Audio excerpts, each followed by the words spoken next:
Ascent Audio, a division of Recorded Books, presents How to Become Famous, Lost Einsteins, Forgotten Superstars, and How the Beatles Came to Be, by Cass Sunstein, narrated by Tom Beyer. Publisher's note: this audiobook has bonus material. Please contact whomever you purchased this audiobook from to request the material. All figures and tables referenced in this audiobook can be found in the bonus material. Prologue: The Crossroads. It is February 9th, 1964. About 73 million Americans are huddled around their television sets. They are on edge. They are full of anticipation. They are watching the first live performance on American soil of a new musical group. The group has an unlikely name: the Beatles. At the age of 23, John Lennon and Ringo Starr are the oldest. Paul McCartney is 21. George Harrison is just 20. The young musicians are appearing on The Ed Sullivan Show, a popular but stodgy entertainment series. In the studio itself, 728 tickets were sold. There had been 50,000 requests. Ed Sullivan introduces the performers. Now, yesterday and today, our theater's been jammed with newspapermen and hundreds of photographers from all over the nation. And these veterans agreed with me that this city never has witnessed the excitement stirred by these youngsters from Liverpool who call themselves the Beatles.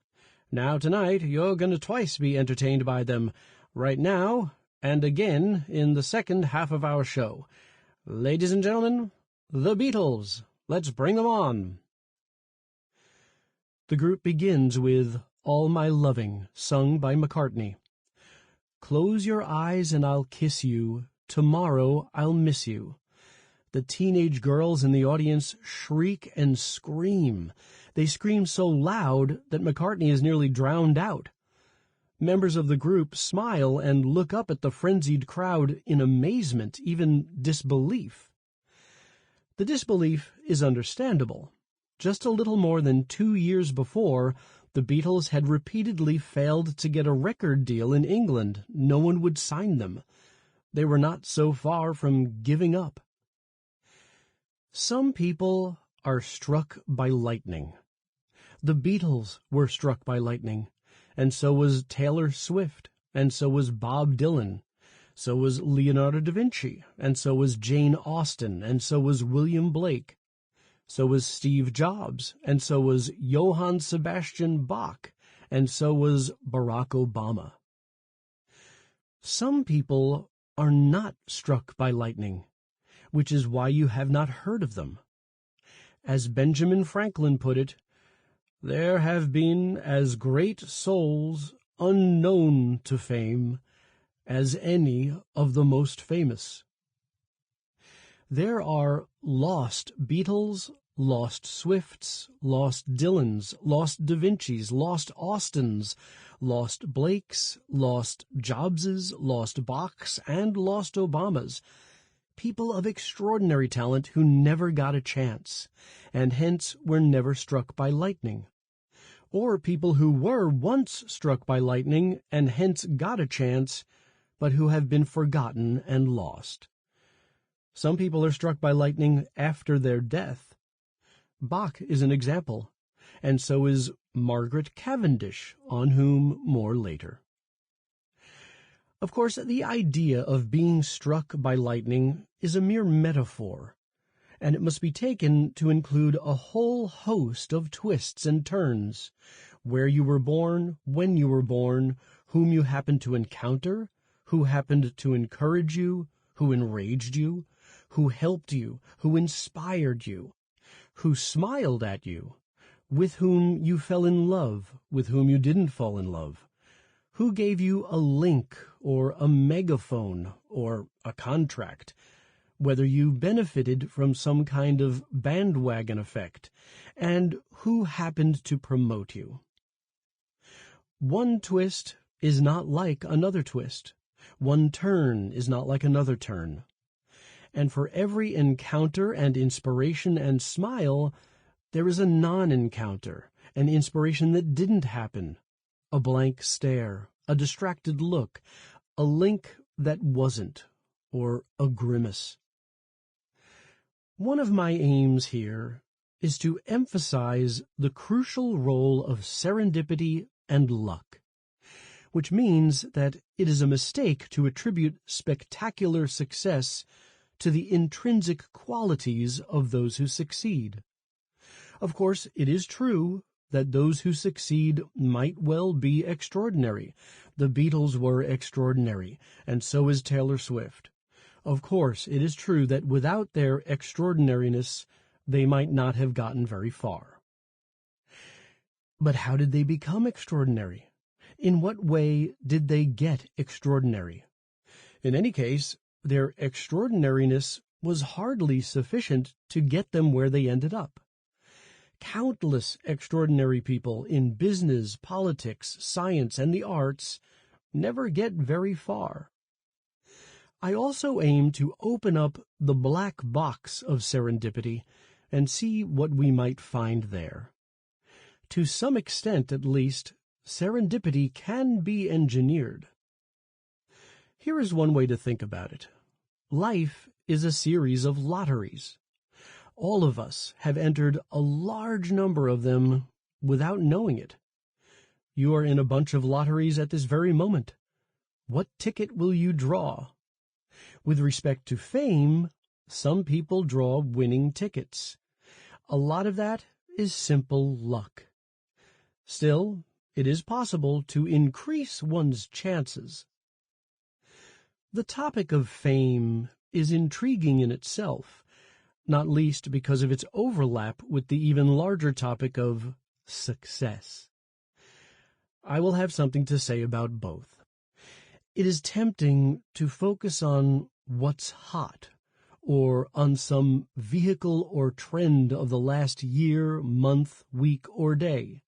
The latest social media platform, some new technology, some new scandal, the sudden emergence of a new face, some exceptional talent, something bright and shiny, some talentless wonder. But humanity has not changed, not really, and the general principles and mechanisms that I will discuss here are as old as our species, and as new as the day after tomorrow.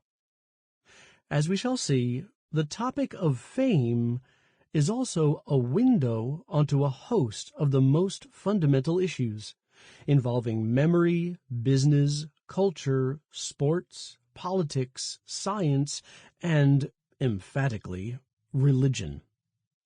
The rise of Christianity will make an appearance here, and so will Gnosticism, Genghis Khan, the Holocaust, Virginia Woolf, Albert Einstein, Barbie, Martin Luther King Jr., Muhammad Ali, Stephen King, Oprah Winfrey, and Spider-Man. Bob Dylan refused to say why he had become popular. You don't try to figure out happenings. You dig happenings. So I'm not going to even talk about it. With respect, Mr. Dylan, you try to figure out happenings, so I'm going to talk about it. Infatuation. In the middle of the 18th century, Samuel Johnson, author of the first English-language dictionary and The Lives of the Poets, had a great deal to say about lightning, fame, and infatuation. He emphasized that people are busy and that it is hard to get their attention.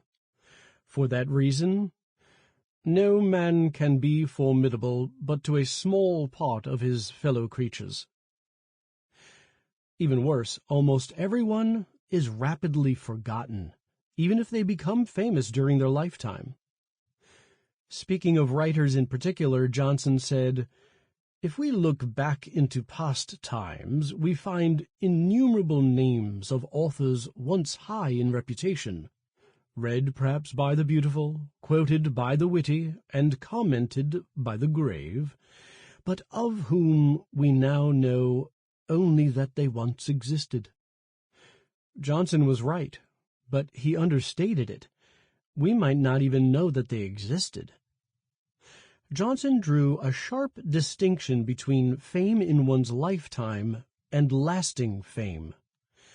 With respect to short-term renown, Johnson counseled skepticism.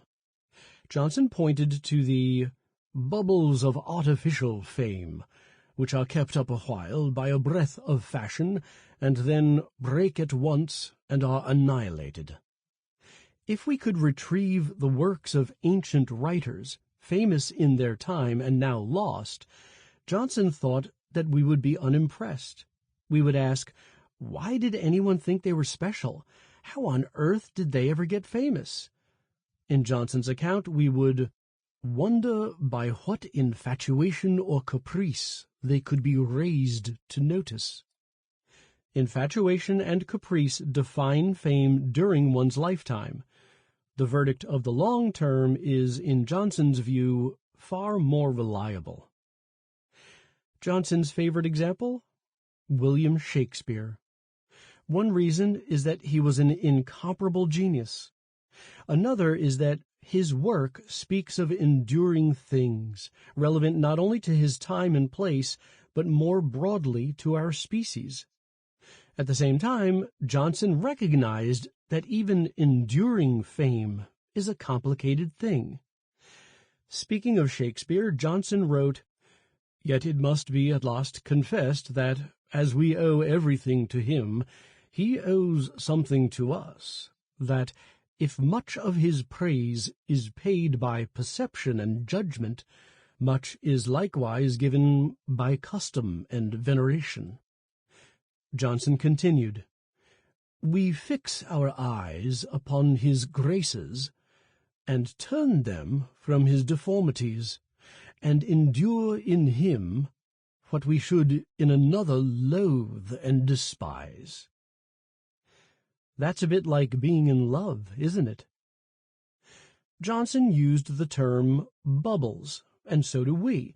We use it to refer to artificially inflated prices or popularity, often produced by a sense on the part of numerous people that other people like the product or person in question. It is easy to find real estate bubbles, pop singer bubbles, podcast bubbles, laptop bubbles, television show bubbles, stock bubbles, even stock market bubbles, movie star bubbles, novelist bubbles, and online magazine bubbles.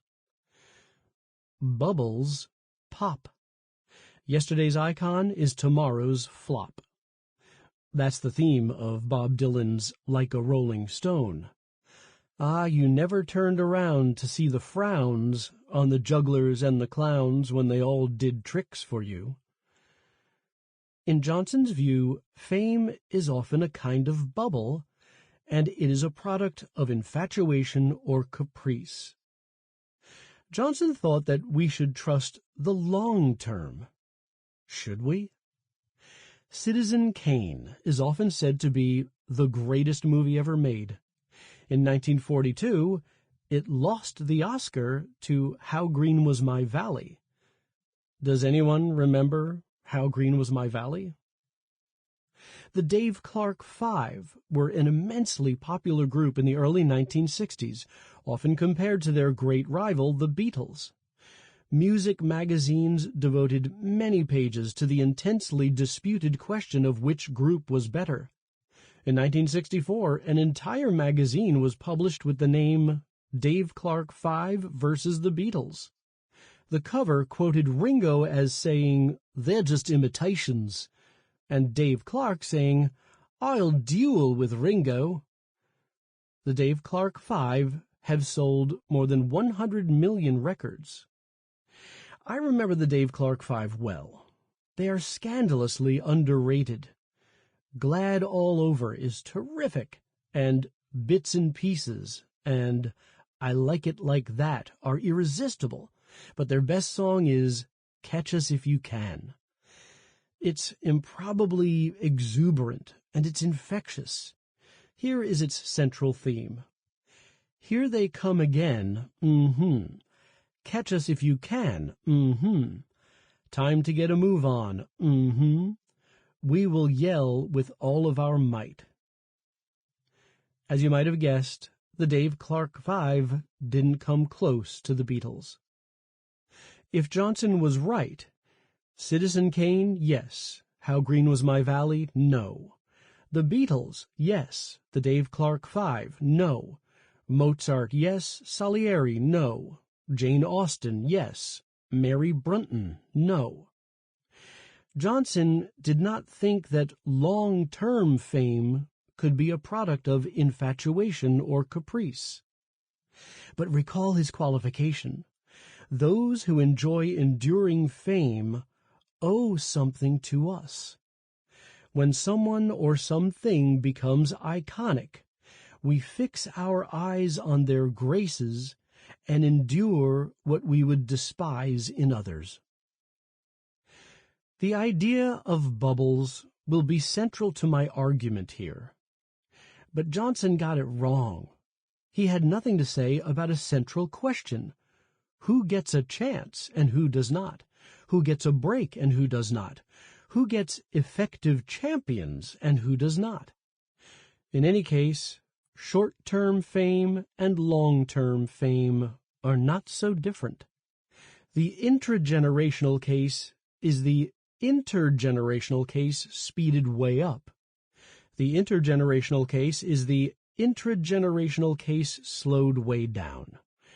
We cannot trust the verdict of the long term.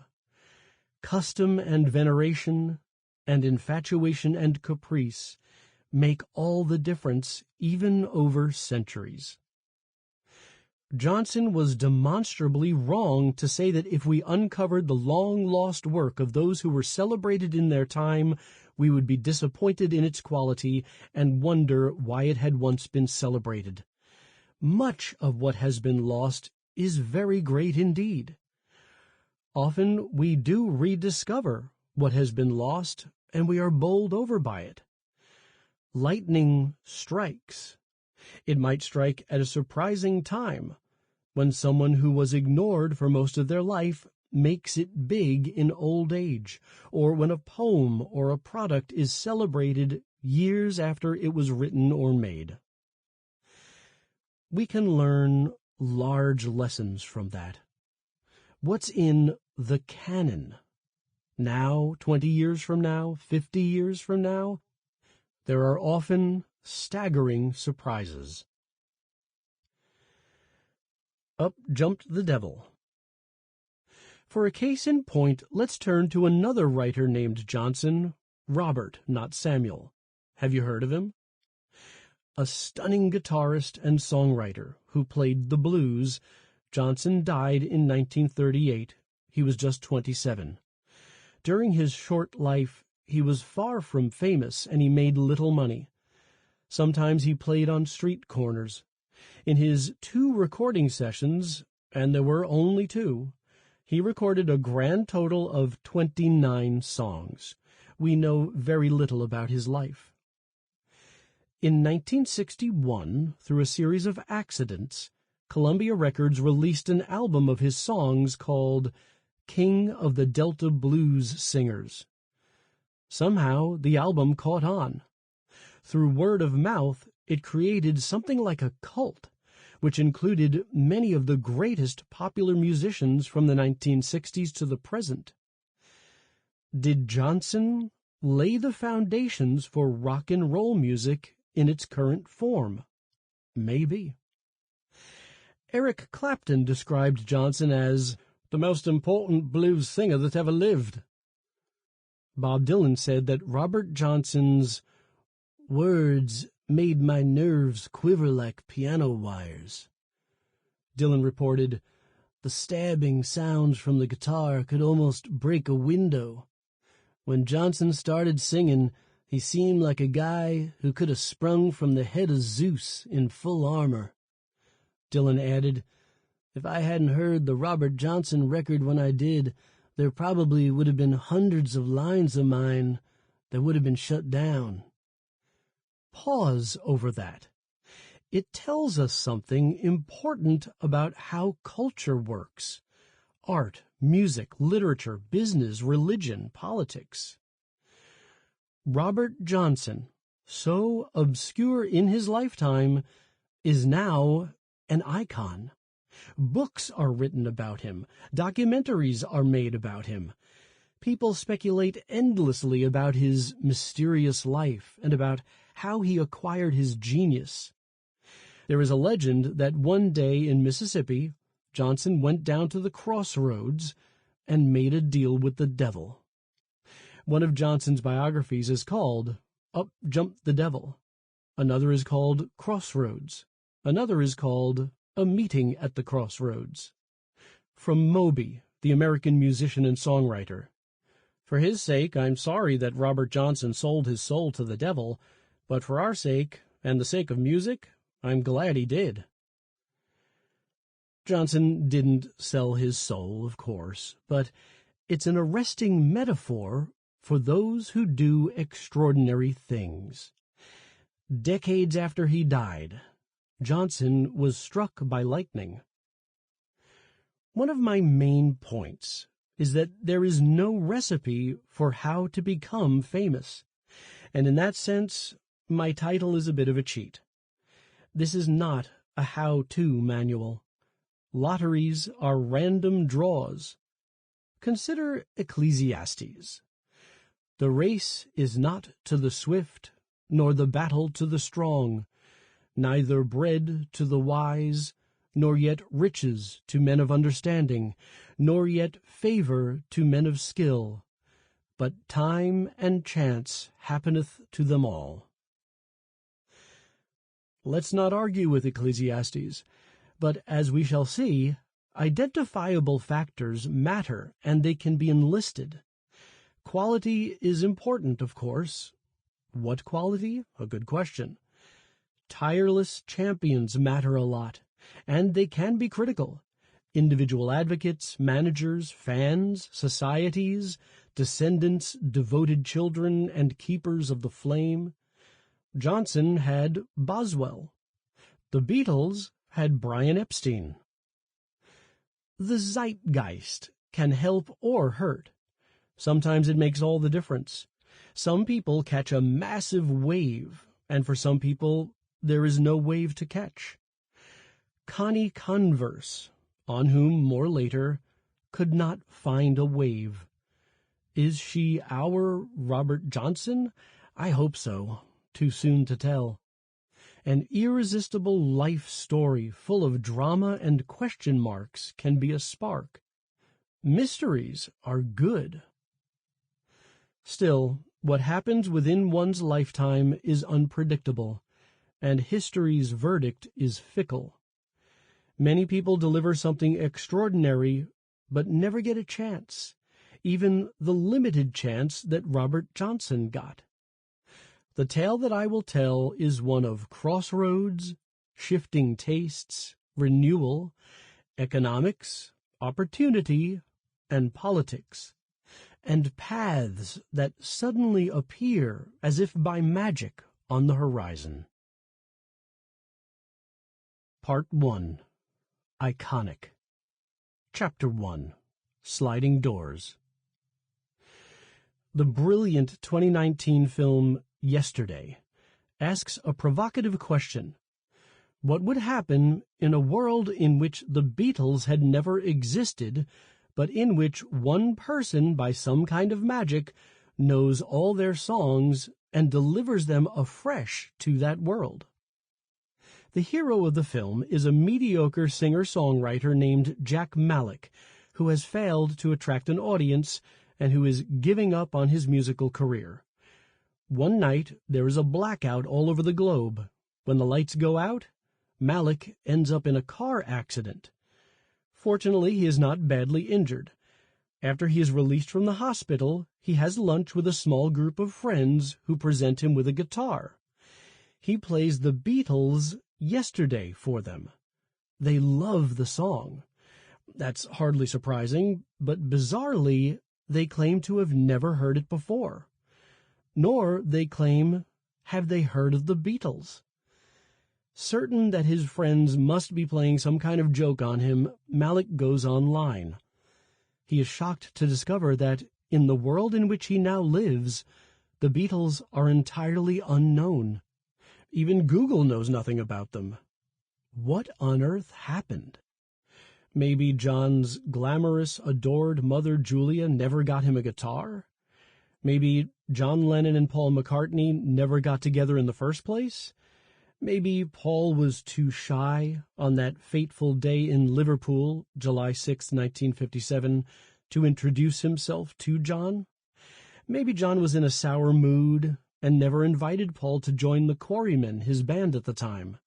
Maybe Julia was not hit and killed by a truck, and maybe John's life took a more conventional course, and he did not try to be a rock musician. Maybe Paul failed to get his father's permission to go to Hamburg, where the Beatles learned how to be the Beatles. Maybe Brian Epstein, who was essential to their success, never became their manager. Maybe Epstein got discouraged and tired. Or maybe the Beatles did become a group, John, Paul, George, and Ringo, but never got a recording contract? They nearly didn't. Whatever the answer, Malick immediately sees an incredible opportunity. He knows the Beatles' songs, and no one else does. He has a gold mine, a treasure trove. He records the songs. He performs them. He becomes a worldwide sensation. In one of the film's most dramatic scenes, the singer-songwriter Ed Sheeran, played by himself, challenges Malick to a duel. Who can sing the better song? In front of a rapt audience, Sheeran delivers a terrific song, but Malick responds with The Long and Winding Road, a Lennon-McCartney special. Sheeran immediately concedes defeat. Much of the power of the film lies in its largely successful effort to encourage the audience to hear songs from the Beatles as if they were fresh and new, as if we were listening for the first time. What if we just heard last night or this morning, I saw her standing there, Let It Be, Yesterday, Carry That Weight, or Here Comes the Sun? Yesterday invites viewers to ask that question and, in a sense, to experience the answer, to discover the Beatles all over again. Because Malick becomes a worldwide phenomenon, the film depicts a version of Beatlemania without the Beatles. More subtly and equally interestingly, the film offers a clear empirical hypothesis, which it makes plausible and intuitive, or perhaps irresistible.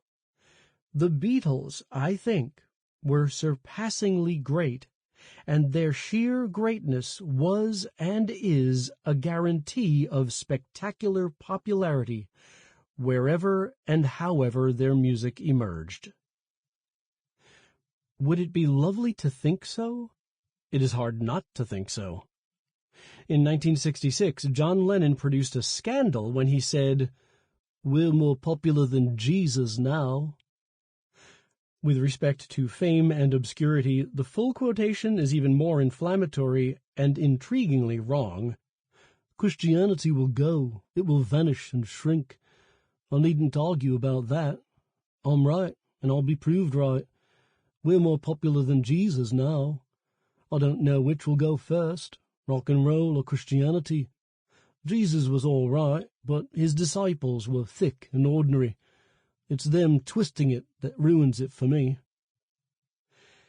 In suggesting that Beatlemania had become akin to a religion, John captured something real about the worldwide adulation, and perhaps even worship, that the Beatles attracted at that time. Refer to Figure 1-1, which can be found in the accompanying bonus materials. His remark also raised a question: how did Jesus get so popular anyway? Is it illuminating to speak of Jesus mania? We'll get to that. With all that screaming, Surely they were destined? Sample complete. Ready to continue?